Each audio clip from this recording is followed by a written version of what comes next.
우리 다 같이 사도신경으로 신앙 고백하심으로 6월 11일 새벽 예배를 하나님께 드리겠습니다. 나는 전능하신 아버지 하나님 천지의 창조주를 믿습니다. 나는 그의 유일하신 아들 우리 주 예수 그리스도를 믿습니다. 그는 성령으로 잉태되어 동정녀 마리아에게서 나시고 본디오 빌라도에게 고난을 받아 십자가에 못 박혀 죽으시고 장사된 지 사흘 만에 죽은 자 가운데서 다시 살아나셨으며 하늘에 오르시어 전능하신 아버지 하나님 우편에 앉아 계시다가 거기로부터 살아있는 자와 죽은 자를 심판하러 오십니다. 나는 성령을 믿으며 거룩한 공교회와 성도의 교제와 죄를 용서받는 것과 몸의 부활과 영생을 믿습니다. 아멘.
주님의 뜻을 이루소서.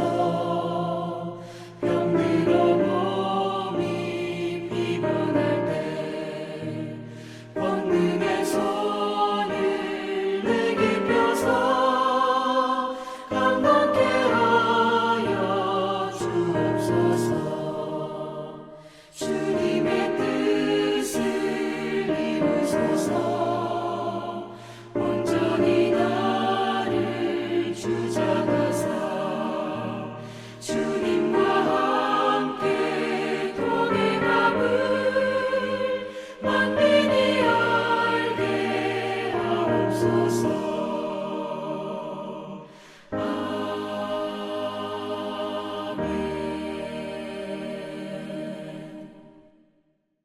오늘 우리에게 주시는 하나님의 말씀은 베드로후서 1장 1절에서 11절 말씀입니다.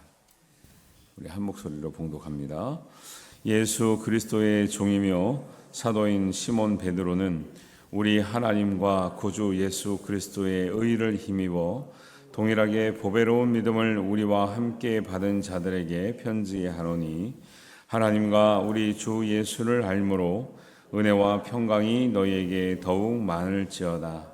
그의 신기한 능력으로 생명과 경건에 속한 모든 것을 우리에게 주셨으니 이는 자기의 영광과 덕으로서 우리를 부르신 이를 알므로 말미암음이라. 이로써 그 보배롭고 지극히 큰 약속을 우리에게 주사 이 약속으로 말미암아 너희가 정욕 때문에 세상에서 썩어질 것을 피하여 신성한 성품에 참여하는 자가 되게 하였느니라. 그러므로 너희가 더욱 힘써 너희 믿음의 덕을, 덕의 지식을, 지식의 절제를, 절제의 인내를, 인내의 경건을, 경건의 형제의 우애를, 형제의 우애의 사랑을 더하라. 이런 것이 너희에게 있어 흡족한즉 너희로 우리 주 예수 그리스도를 알기에 게으르지 않고 열매 없는 자가 되지 않게 하려니와 이런 것이 없는 자는 맹인이라 멀리 보지 못하고 그의 옛 죄가 깨끗하게 된 것을 잊었느니라. 그러므로 형제들아 더욱 힘써 너희 부르심과 택하심을 굳게 하라. 너희가 이것을 행한즉 언제든지 실족하지 아니하리라. 이같이 하면 우리 주 예수 영원한 나라에 들어감을 넉넉히 너희에게 주시리라. 아멘. 베드로 전서는 그리스도인의 정체성에 관해서 말씀하고 있다 그랬고요. 베드로서는 물론 그리스도인의 정체성에 관해서도 말씀하고 있지만 그리스도인의 어떤 사람이 그리스도인이냐 이렇게 말을 했잖아요. 전서에서. 그러면 후서에는 그런 사람은 그런 그리스도인은 어떻게 살아가야 되는가 여기에서 관해서 말씀하고 있습니다. 그래서 길지 않은 이제 베드로의 두 편의 편지지만 이 말씀을 통해서 교회를 예수님의 뜻대로 세워가고 교회라고 할 때는 그냥 우리 보이는 건물을만 얘기하는 게 아니라 그 안에 있는 예수를 믿는 사람들을 말하잖아요. 그 사람들이 어떻게 주님의 뜻대로 살아가는 것이 가장 바람직한가 여기에 대해서 이제 말씀하고 있다는 것을 전제로 하고 이 중심을 잡고 읽어야 이게 말씀이 들어와요. 그냥 좋은 말씀이라고 하면 그러니까 우리가 맨 늘 그러잖아요. 이렇게 보면은 뭐 기도하다가 나에게 무슨 말씀을 주실까 그냥 펴가지고 막 아니 다 좋은 말씀이지 다 좋은 말씀. 근데 그런 식으로 맥락 없이 보면은 낭패를 당하는 경우도 있죠. 여기에 안 좋은 말씀도 있잖아요, 그죠? 뭐 나가 죽으란 말도 있잖아요. 유다 같은 경우는 나가 죽었다는데 뭐 그 말씀 보면 어떻게 하실 거예요, 이거? 그래서 이게 전체적인 이 말씀이 어떤 의미에서 이렇게 기록됐는가를 그 전제를 좀 깔고 그 틀을 잡고 읽어야 그래서 이게 나왔구나 이렇게 좀 알고 있는 게 더 바른 말씀 이해하는 데 도움이 많이 되는 거죠. 그래서 하나님의 말씀을 우리가 받는 사람들을 누구라고 칭하냐면 1절에 보니까 보배로운 믿음을 우리와 함께 받은 자들에게 편지한다 그래요. 저와 여러분은 어떤 사람이라고 베드로가 일컬고 있어요? 보배로운 믿음을 함께 받은 자다. 할렐루야. 여러분은 그냥 세상에서 막 사는 인생이 아니라 하나님 안에서 보배로운 믿음을 함께 받은 자로 부르심을 받은 줄 믿습니다. 그 사람끼리 모여서 하나님의 뜻대로 살아가려고 애쓰고 어려울 때 도와주고 격려도 하고 우리가 또 신앙생활을 같이 함으로써 이 보배로운 믿음이 더 다듬어지고 더 빛나도록 살아가는 우리 믿음의 공동체 된 줄 믿습니다. 그래서 베드로도 그렇고 많은 사도들도 이 편지글 바울 서신의 모든 글은요 기본적으로 믿는 사람한테 쓰는 거예요. 믿는 사람한테. 사실 안 믿는 사람도 들어도 되지만 안 믿는 사람은 이해를 못해요. 기본적으로는 믿는 사람한테 권면하는 거예요.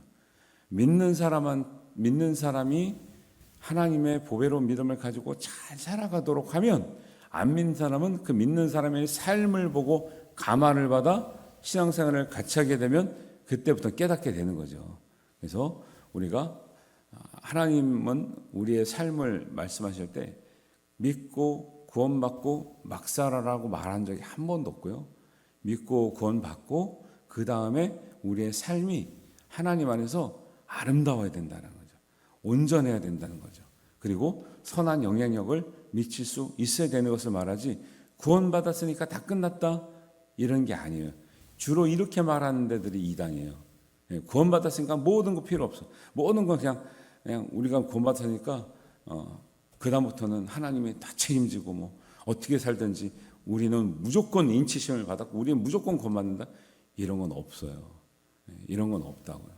그러니까 뭐요? 성경에 나오는 단어를 얘기하는데도 불구하고 곁길로 인도하는 거예요. 그래서 이단이라니까요. 근데 우리나라는 제가 왜 자꾸 그런 걸 비교해 드리냐면 너무 섞여 있다니까요. 기존에 그냥 정상적인 교회를 다녀도 생각들은 건강하지가 않는 요소들이 너무나 많은 거예요. 그래서 자꾸 비교를 해드림으로 바른 진리가 뭔지 온전한 신앙이 뭔지를 우리가 비교하지 않으면 그게 다 믿음인 줄 알아요. 그게 다 성경이 말한 줄 알아요. 아니요. 그거 왜 그런 게 헷갈리냐면 여러분들이 직접 성경을 읽는 비중이 약하기 때문에 그래요. 집에 성경책 다 있죠. 근데 1년에 한 번 정도 읽는 분이 몇 분이나 될 것 같아요. 미국에서도 조사를 했는데 성경을 1년에 한 번 읽는 사람 별로 없어요. 그런데 뭐요? 주의를 온전히 지키지도 않고 성경을 온전히 읽지도 않고 믿음 생활을 온전히 하지도 않으면서 100%는 천국 가기를 바라죠. 이런 거예요, 마음들이, 사람 마음들이. 그러니까 이 부족한 믿음을 가지고는 하나님 앞에 온전히 천국까지 가는 데까지도 결코 그 여정이 쉽지가 않다라는 거죠. 그래서 우리가 보배로운 믿음을 함께 받은 자로서의 어떤 하나님의 택함 받은 그 부르심. 그래서 10절에도 나오잖아요. 형제들아 더욱 힘써 너희 부르심과 택하심을 굳게 하라.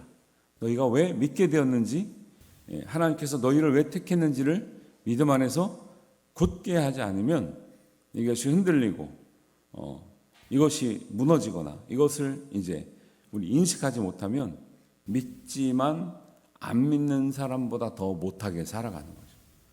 우리가 질서를 지키는 이유도 그렇게요. 우리가 뭐 남들 보여주기 위해서가 아니라, 아니 우리가 상식적으로도 지킬 것을 지키며 살아가는 게 사람이잖아요. 어떻게 근데 우리의 상식보다 진리는 상식을 뛰어넘는 거죠. 더 높은 수준의 어떤 삶의 수준을 말하고 있는 거죠. 기준을 말하고 있는데, 믿는데 세상 사람들이 안 믿어도 지키는 법을 지키지 않고서 하나님을 믿는다? 이게 말이 돼야 안 돼요? 안 된다고 확실하게 말씀을 하셔야 돼요. 근데 이걸 자꾸 된다고 생각하니까 믿는데 법을 안 지키는 거예요. 이런 수준으로 살아가지고는 하나님의 영광을 드러내는 게 아니라 하나님의 영광을 가리는 거죠. 그래서 자꾸 여기 앞에 건널목에서 건너고 무단횡단 하지 말라고 하는데, 내가 많이 봤는데 아직도 많이 보이던데, 하여튼 그랬습니다. 그래서 3절에 보니까 하나님이 우리에게 주신 것은 생명과 경건에 속한 모든 것을 우리에게 주셨다. 생명과 경건에 속한 모든 것을 주셨어요. 이것은 보세요. 하나님이 이걸 떠나서, 이 말씀 보기 전에 하나님이 우리에게 무엇을 주셨습니까 하는 사람들은 좋은 걸 주셨어요 하면, 좋은 거라고 생각할 때 우리 기준은 뭐냐면 비싼 거를 주셨다고 생각하는 경향이 있죠. 그러니까 인간적인 생각은 좋은 게 비싼 거예요. 그런데 하나님의 기준으로서는 좋은 게 비싼 게 아니라 가치 있는 것이고 경건하고 거룩한 것이, 하나님 보시기에는 거룩한 게 좋은 거지 비싼 게 좋은 게 아니에요. 그러니까 우리가 성경을 읽어도 기준이 성경적이지가 않아요. 그러니까 우리가 말씀을 이렇게, 여러분 일주일에 한 번 듣고 사람이 더 성숙하고 변화되는 게 더 유익하겠어요? 아니면 여러분처럼 매일 말씀을 듣고 기도하는 분들이 더 하나님께 더 가까이 가겠어요? 뭘 고민하셔. 매일 하는 것이 좋겠죠. 근데 안타까운 것은 매일 기도하고 매일 말씀을 들음에도 불구하고 안 된다면, 야, 이거 참 걱정되는 일이 많죠. 그래서 아니, 똑같다니까. 원리는요, 일주일에 한 번 공부하는 애들이 잘하겠어요? 매일 공부하는 애들이 잘하겠어요? 운동은 안 그래요?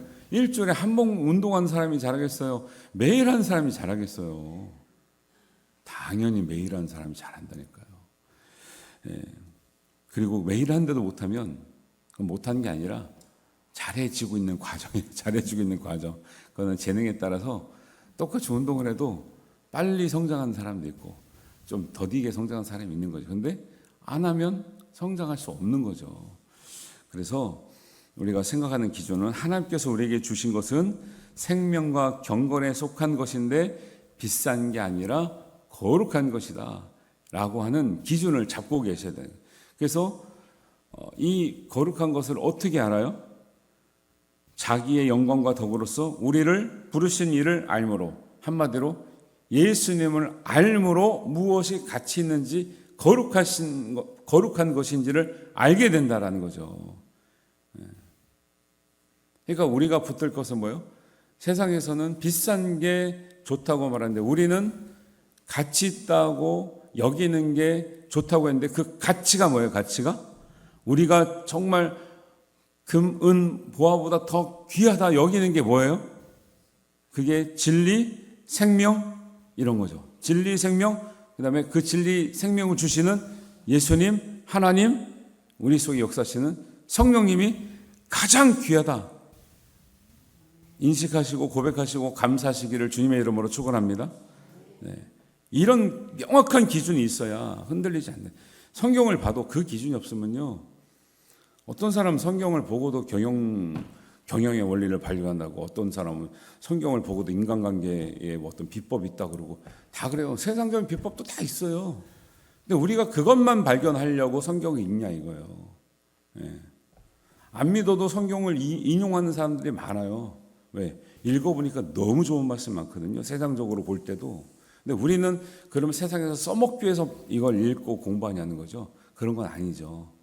이 안에 있는 영적인 진리를 발견해서 세상적으로 내가 써먹으려고 하는 게 아니라 나 자신이 변화되고 성숙하고 내가 누구인지를 깨닫고 하나님 앞에 어떤 삶으로 살아야 나에게도 유익이 되고 하나님께도 영광이 될까? 그것들을 깨닫고 사는 거죠. 그럴 때 한마디로 잘 살아라 이렇게 해가지고는 해결이 안 되니까 구체적으로 시대에 따라 형편에 따라 또 어떤 위기에 따라 하나님께서 각자에게 그 시대에게 교회에게 말씀하시는 바가 있는 거죠. 그러니까 그것을 다 이렇게 모아놨으니 얼마나 감사해요. 만약에 베드로 전후서밖에 없다 달랑 성경이 그러면 맨날 그 말씀만 전하려면 여러분도 힘들고 저도 힘들고 얼마나 그래요. 근데 진짜 평생을 전해도 전하기가 어려운 이런 말씀을 우리에게 주셨으니 날마다가 말씀 가운데 은혜와 또 기도 가운데 하나님께서 주시는 은혜가 풍성할 줄 믿습니다. 이런 마음으로 살아가야 되는 거죠. 그래서 하나님이 우리에게 주신 것은 예수님을 알므로 생명과 경건에 속한 모든 것을 우리에게 주셨으니 우리가 그것을 그 가치를 말씀 속에서 삶 속에서 발견하고 우리가 그것을 더 확장시키고 살아가는 것이 그리스도인의 삶인 줄 믿습니다. 이런 것 가운데 베드로 후서가 말하는 핵심 요소가 뭐냐는 거죠.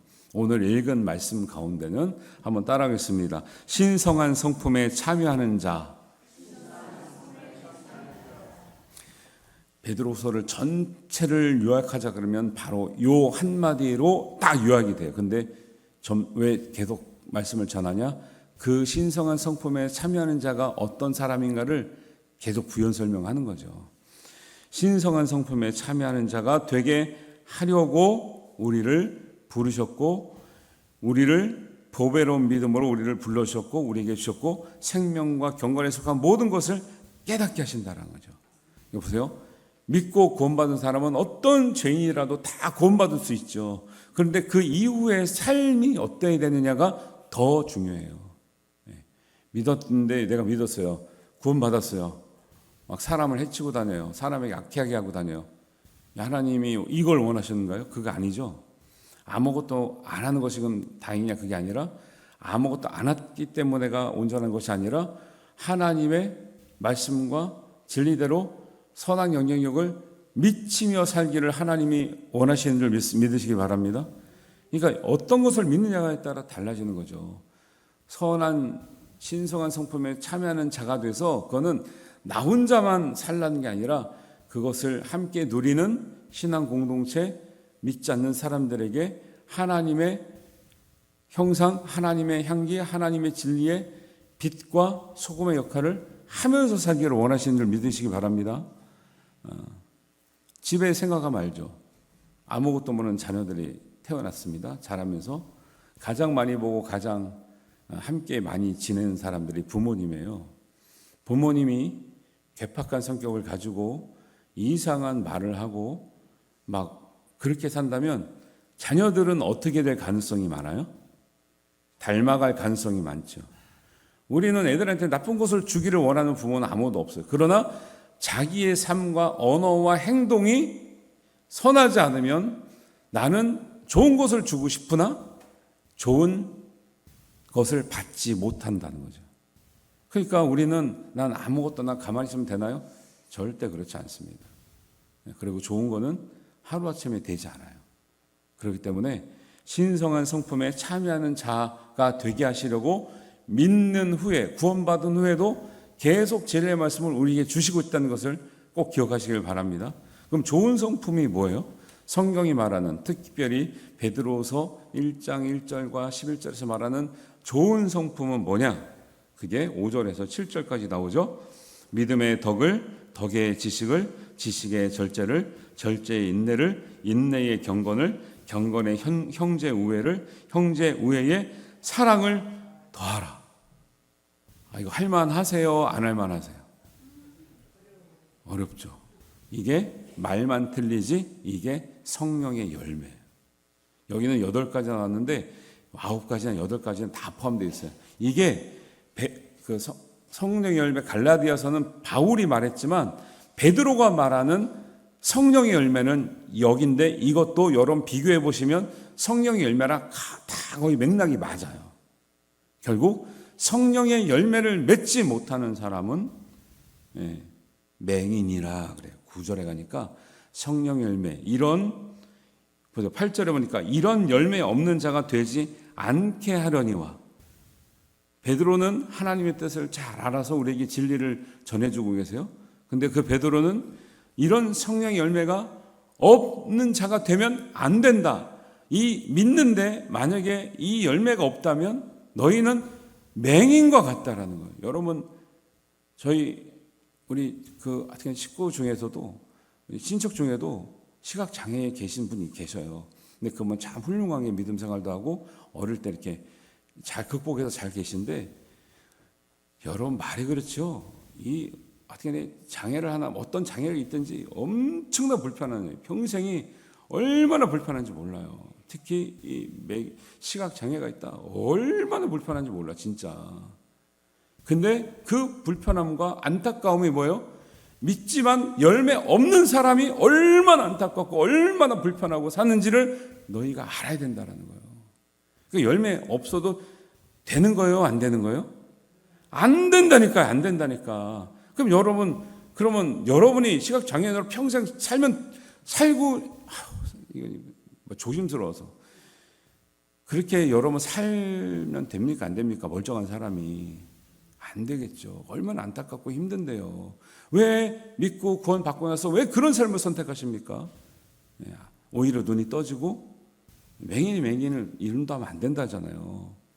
여러분, 눈을 뜨고 진리의 눈을 뜨고 하나님께 우리에게 원하시는 삶이 어떤 삶인가를 알아? 그렇게 살면서 나에게는 감사와 은혜가 넘치고 하나님께는 영광과 찬양이 되는 그런 삶을 살아가야 될 줄 믿습니다. 그런 얘기를 하는 거예요. 사실은 이거 8가지 열매를 설명을 다 하려고 준비해 왔는데 집에 가서 묵상을 해보세요. 이런 게 무슨 말을 의미하는가? 왜 믿음의 덕을 더해야 되고, 덕의 지식을 더해야 되고, 지식의 절제를 더해야 되고, 절제의 인내를 더해야 되고, 인내의 경건을 더해야 되고, 경건의 형제 우애를 더해야 되고, 형제 우애의 사랑을 왜 더해야 되는가? 왜 믿음에서 끝나면 안 되는가를 여러분 묵상을 깊이 하셔야 됩니다. 우리가 다 구원받은 분들이잖아요. 근데 왜 구원받은 사람을 이렇게 새벽에 모아가지고 맨날 잔소리하듯이, 아니면 맨날 다그치듯이 해야 됩니까? 믿음에서 머물면 안 된다는 거예요. 믿음에 더해야 될 것들이 많다라는 거예요. 그래야 맹인처럼 살지 않는다. 그리고 부르심과 택하심을 굳게 하라는 거예요. 그래야 11절이 중요하죠. 이렇게 해야 어떻게 된다고요? 구주 예수 그리스도의 영원한 나라에 들어감을 넉넉히 너희에게 주시리라. 할렐루야. 겨우 들어가는 인생이 아니라 넉넉하게 당당하게 할렐루야 하면서 들어가야 되는데, 들어가는 것 자체가 너무 부끄러워. 제가 들어갈 수 있을까요? 저도 그냥 옆에서 숨어서 들어가야 되겠다. 이런다니까. 나중에 천국 문 앞에 가서 이제 천국 문이 이제 보이면 하나님 할렐루야, 제가 이 믿음으로 하나님 살다가 하나님 왔습니다, 이 날을 우리가 기다렸습니다 하고 가야 되는데, 들어가는 것 자체가, 믿으면서도 들어가는 것 자체가 부끄럽고 옆에서 껴서 들어갈까 이렇게 하면 안 되죠. 영원한 나라에 들어감을 넉넉히 너에게 주시리라. 어떤 사람을 신성한 성품에 참여해서 믿음의 덕에 경건의 형제회를 다 더하고 마지막에 사랑까지 더했던 이 사람들은 하나님이 문을 크게 열어주십니다. 근데 이게 없는 사람들은 문이 열렸는데 좁아가지고 열어주세요 막 열어주실 거예요. 삐거덕거리고 잘 안 열려. 우리 문 안 열리는 거 힘들잖아, 들어가기가. 근데 이 성품에, 이 귀한 성품 있는 사람들 문을 활짝 열고 막 문이 엄청난 넓은 문으로 사는 거고, 어떤 사람은 들어가기가 힘든 거죠. 아니, 그렇게 이해하셔서 열심히 하자는 거죠. 저도 목회자로 살지만 덜 부족해요. 갈등해요. 여러분이 아무도 안 보고 있잖아요. 그럼 나도 건너갈까? 나도 지키지 말아볼까? 아이, 뭐 하나님 다 이해해 주시겠지. 다 이런 생각을 하고 살아요. 근데 뭐요? 그렇게 머물면 내 수준이 떨어지기 때문에 그렇게 안 사는 거죠. 그래서 여러분, 예수님을 온전히 아는 신성한 성품의 소유한 자 되시기를 하나님이 원하시고, 베드로가 우리에게 이런 성도들이 있어야 된다는 것을 우리에게 늘 말씀하신다는 걸 기억하시고, 내가 묻고 구원받았는데 정말 신성한 성품에 참여하고 있는 자인가 늘 되새기시면서 성령의 열매뿐만 아니라 여기 나오는 베드로의 열매들 꼭 기억하시고 온전하게 사시는 여러분들 되시기를 주님의 이름으로 축원합니다. 기도합니다. 하나님 아버지, 우리가 믿으면서도 우리의 성품이 온전하지 못해서 하나님의 영광을 가리는 때도 있고, 하나님, 우리가 스스로도 어려울 때가 있습니다. 하나님, 우리가 하루하루가 하나님의 신성한 성품에 참여하는 자 되게 하여 주셔서 우리가 주님의 나라 들어갈 때 넉넉히 우리를 맞아주시며 열어주시며 환영하시는 그 믿음을 바라보며, 하나님, 우리가 준비된 삶을 살게 하여 주옵소서. 성령의 열매 베드로의 신성한 성품의 열매를 온전히 맺게 하여 주시옵소서. 감사드리오며 예수님의 이름으로 기도하옵나이다. 아멘. 하늘에 계신 우리 아버지, 아버지의 이름을 거룩하게 하시며 아버지의 나라가 오게 하시며 아버지의 뜻이 하늘에서와 같이 땅에서도 이루어지지 하옵소서.